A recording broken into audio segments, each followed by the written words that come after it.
on journalism, a distinct maybe degree. I know currently there's a diploma in journalism at University of Seychelles, but as someone who has taught in the program, I know that most of the students that I had to teach were not actually journalists.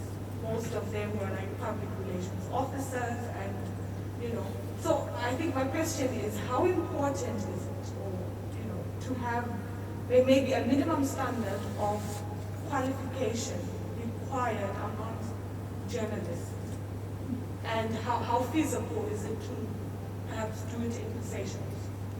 I think the CEO should answer first, given that it's journalism related. Thank you very much for the question. My first will give the rest of the commission. The big problem we have in Seychelles is the quality of the background, the quality of the journalism. And many years ago, I was also in charge of the School of Media Studies. And the intake, I was offered all those who applied for a place at the Polytechnic, those who failed, or those who failed their first year of the Polytechnic, or they can go and do journalism. And I protested. I said, but you've got to have some basic notions of everything for you to become a journalist. Yeah, it is true. There are even in the BBC people who have started as coffee boy, made the coffee, and they've grown up after many years to being top journalists. I think Patrick Murphy here is here. He might be able to give us some examples. I don't know, but I don't have any qualifications at all. Yeah, exactly. And I don't think they're necessary. Yeah. I think you need an inquiring mind more than anything else. I couldn't agree with you more than that. A journalist, yeah, you can learn the tricks of the trade, and when you go in, but you've got to have something between those 2 years. If you don't have it, you won't make it. And sometimes we have people here who are not journalists, but who are not judged by vocation. They do a job. They could come in the morning, oh my God, I've got to go to this, but they don't have the passion for the profession. That is one of the big problems we have in Seychelles. Yes, we don't need a degree in journalism. You can have a degree in any particular subject if you are interested in communicating with people, explaining this to people, and being the agent to inform you. Then you'll be able to successful journalist. But I think we've got to look at the qualification, not the ability of the person to be able to analyze, and that is what is important. Patrick, something very interesting you started. For those of you who don't know me, I'm Patrick Lloyd, and I'm a British trained journalist, and I've been a journalist for 35 years.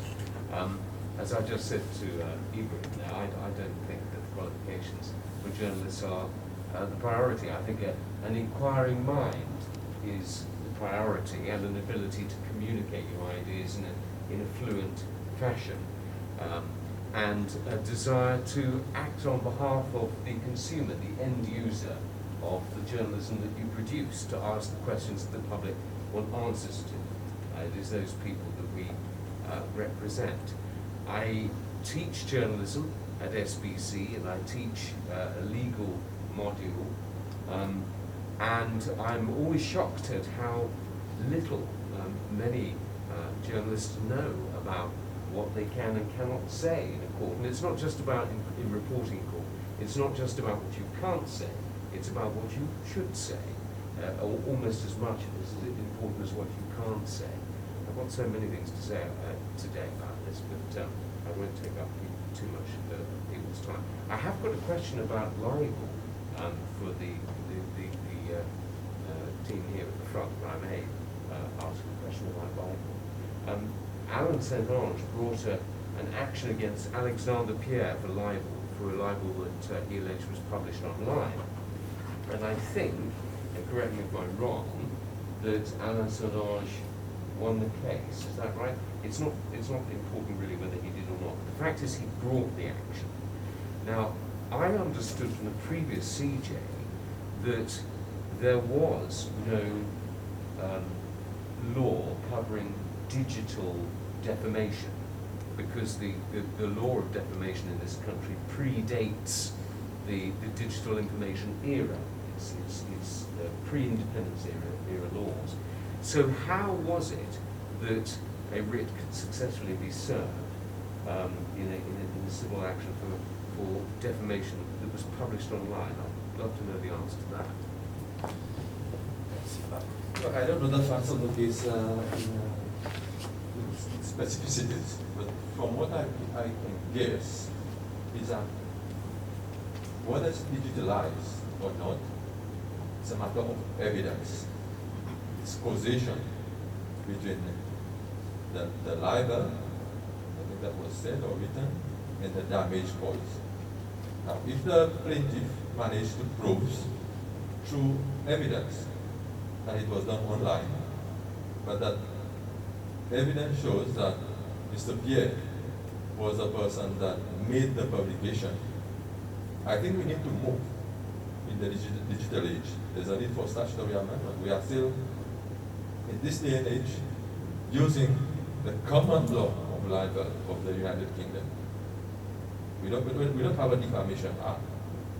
There's a need for us to do it. But at the end of the day, if hard evidence is presented to the judge that the publication was done by the defendant, in whatever form, electronically, written, then the person can manage to put it. It's not the first case of digital publications here. I think there's been many